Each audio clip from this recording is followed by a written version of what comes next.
Исәнмесез, эфирда Татарстанның көньяк көнчыгыш хәбәрләре, студияда Резида Шамсуллина. Бүгенге программада. Түбән Мактамада Совет урамындагы юлны ремонтлау дәвам итә. 1,5 чакрымга якын участок яңартылачак. Тимур Нугуманов Әлмәт һәм район волонтерлык штабларына 1600 килограмм парафин тапшырды. Узакламый ул волонтерларның оста кулларында хәрбиләр өчен бик кирәкле окоп шәмнәрен әвереләчәк. Яңа Кәшердә капиталь төзекләндерелгән мәктәптә уку процессы бара. Ремонтка 76 миллион сумнан артык акча тотылган. Әлмәт волонтерлары хәрбиләргә ярдәм итүләрен дәвам итәләр. Шәһәрдә һәм районда берничә штаб эшли. Швейбат 2 ел эчендә махсус операция зонасына 1000-нән артык төрле эшләнмәләр җибәргән. Окоп шәмнәре, 5 нокталы утыргычлар, кием салым, тактик экипировка һәм башкалар. Булар битараф булмаган кешеләр кулы белән эшләнгән. Шушы көннәрдә штабтан чираттагы гуманитар йөк җибәрелде. Швейбат волонтерлары штабында хәрби хәрәкәтләр зонасына чираттагы гуманитар йөк җибәрүгә әзерләнәләр. Бу тартмаларда азык-төлек, урын җир кирәк-яраклары, шәхси гигиена предметлары. Буларның барысында битараф булмаган шәһәр халкы китерде. У нас постоянно пополняются запасы. Безнең запаслар даими рәвештә тулыланып тора. Монда тиз әзерләнә торган продуктлар, ярмалар, чәй, шикәр, куертылган сөт, тушенка, кофе, шулай ук кием салымнар. Тартмаларны төяргә җирле десантчылар берлеге вәкилләре ярдәм итә. Гуманитар йөк яңа йошкан исемле батальон составына китә. Штабтан хәрби хезмәткәрләргә инде стандарт ярдәм җыелмасыннан тыш мич җибәрәләр. Ул ашау әзерләү һәм җылылык өчен генә түгел. Обогреться самим, высушить вещи. Үзең җылынырга, киемнәрне киптерергә, алмаш кием һәркемдә дә юк, бигрәк тә Батыр батальоны яңа җыелган. Шуңа күрә аларга хәзер барысы да кирәк. Мич ул җылыныр, ашар өчен дә кирәк. Швейбат Светлана Демидова инициативасы белән 2 ел элек барлыкка килгән. Эшләү дәверендә штаб хәрбиләргә 400-дән артык кофталар, тагын шул кадәр диярлек башлыклар һәм эчке кием комплектлары җибәргән. Окоп шәмнәрен, 5 нокталы утыргычларны һәм носилкаларны волонтерлар сүзләренчә инде беркем дә санамый. Хәзер волонтерларның төп өлеше 7 кешедән тора. Волонтерларның нормалаштырылмаган эш көне, алар иртәнге 9-га килә һәм кичке 10-да гына өйләренә кайтып китәргә мөмкиннәр. Нәтиҗәләрәк эшләү өчен кешеләр җитми. Ярдәм итү яки волонтерлар командасына кушылыр өчен экранда күрсәтелгән телефон номеры аша элемтәгә керергә мөмкин. Тимур Нугуманов Әлмәт һәм район волонтерлык штабларына 1600 килограмм парафин тапшырды.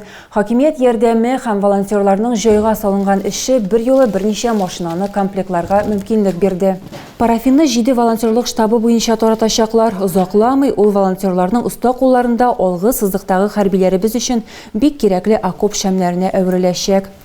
Складка Планета яшүсмерләр клубы тәрбияләнүчеләре дә килде. 1 ел эчендә алар 3000-нән артык шәм ясап фронтка җибәргәннәр. Яшьләр белән эшләү буенча белгеч Гөлнара Бондареваның ире махсус хәрби операция зонасында һәм солдатларга ярдәм итү темасы аңа бик якын. Еженедельно мы проводим патриотические уроки, где раздел... Атна сайын без патриотик дәресләр үткәрәбез, анда парафинны эшкәртәбез, окоп шәмнәре булдырабыз, рәсемнәр ясыйбыз, хәрбиләргә хатлар җибәрәбез. Быел яз көне ялга кайткан хәрби балаларга әләм рәвешендә бүләк алып кайтты. Анда сугышчыларның имзалары һәм кушаматлары бар иде. Хәзер ул безгә тагын да күбрәк дәрт өстәп тора. Шәһәрдә барлык котельниялар эшләтеп җибәрелгән. Бу җылыту сезонында Әлмәтнең үзәк магистральләрендә җитди өзеклекләр булмаска тиеш.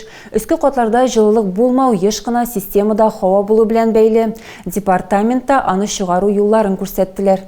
В крайне есть направление отхода, можно стравливать. Поворачивайте немножко вниз, чтобы воздух, вода когда пойдет, чтобы куда угодно не брызгала, а именно вниз в вашем направлении. Потом с помощью отвертки потихоньку выкручиваете. Вот. У кого-то зашипит и воздух будет сначала идти. Чуть-чуть открываете, но не сильно. Воздух шипит, и когда воздух закончится, придет вода. И начнет вода течь. Вы откручиваете, ждете, когда вода будет вытекать. Һава чыкмый башлагач һәм су килгәч, кранны ябарга була. Департаментта бу процедураны өске катларда яшәүчеләргә үткәрергә киңәш иттеләр. Бу батареялар салкын булган очракта.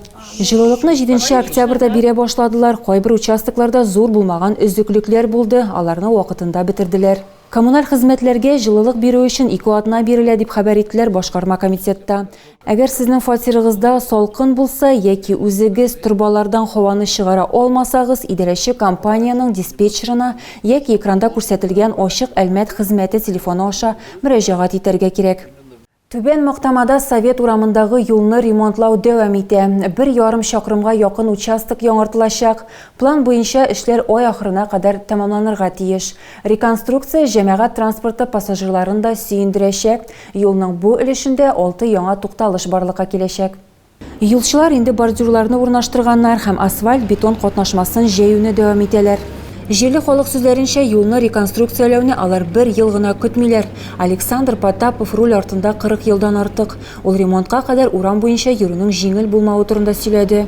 Кочка яма. В яму попадали. Түмгәк тә чокыр, чокырга эләгә идек. Мин бер үзем генә түгел, барысы да шулай. Барысы да зарланды әлбәттә. Ә хәзер без бик шат. Ремонт эшләре аркасында машина йөртүчеләрне вакытлыча уңайсызлыкларга түзәргә сорыйлар. Участок ябык, шуңа күрә урап узарга туры киләчәк. Маршрутны планлаштырганда моны исәпкә алырга кирәк. Яңа асфальттан тыш Совет урамында җәмәгать транспорты өчен 6 тукталыш урнаштырыла. Киләсе 2 атнада юл төзүчеләр асфальтның өске катламын җәяләр, юл билгеләрен алыштыралар һәм башка эшләр башкаралар. Ремонт эшләрен ай ахырына тәмамларга планлаштыралар. Татарстанда 16 октябрьдән 31 октябрьгә кадәр аучылык урманнарында ауның барлык төрләренә вакытлыча тыю гамәлгә кертелде. Республиканың биоресурслар буенча дәүләт комитеты хезмәткәрләре 2 атна дәвамында хукук саклау органнары белән бергә профилактик рейдлар үткәрәчәкләр дип хәбәр итә ведомствоның матбугат хезмәте. Аучыларга шулай ук тыюны бозган өчен җаваплылык турында искәрттеләр. Гражданнар өчен 1 елдан 2 елга кадәр аучылык итү хукукыннан мәхрүм итү, вазифаи затлар өчен ау коралларын конфискацияләү яки аннан башка 35 меңнән 50 мең сумга кадәр штраф. Яңа Кәшердә капиталь төзекләндерелгән мәктәптә уку процессы бара. Реконструкция бөтен бина буенча үтте. Фундаментны ясаудан алып ишек тәрәзәләрен монтажлауга һәм спорт инвентаре сатып алуга кадәр. Уку сыйныфларын яңартудан тыш биредә аерым спорт залы да төзелгән. Аны мәктәп белән җылы юл тоташтыра. Физкультура белән шөгыльләнү залы аерым шишенү, юыну бүлмәләре белән җиһазландырылган. Монда шулай ук инвентарь саклау һәм тренерлар бүлмәләре дә бар. Капиталь ремонтка 76 миллион сумнан артык акча тотылган. Лениногорск районында Шыгыр авылындагы гериатрия үзәгендә өлкән яшьтәге кешеләргә тернәкләнергә ярдәм итәләр. Медицина учреждениесе узган елның кышында милли проект һәм Татнефть гранты ярдәмендә барлыкка килде. Ул 60 яшьтән өлкәнрәк һәм инвалидлар өчен каралган. Анда юлламаны Лениногорск, Ширмешән, Азнакай районнарыннан да алырга мөмкин. Әмма Татарстанның башка урыннарыннан да пациентлар килә. Гериатрия үзәгендә иң заманча җиһазлар урнаштырылган. Стационарда 20 урын, палаталарда функциональ җиһазлар, суыткыч, бәдрәф юыну бүлмәсе бар. Бирдә өлкән яшьтәге кешеләрнең авырулары буенча белгечләр эшли. Үзәккә хастаханәдән участок табибы юлламасы буенча 60 яшьтән өлкәнрәк кешеләр эләгә ала. Олы яшьтәге кешеләр үзәктә инсульттан соң ярты ел узгач реабилитация уза алалар.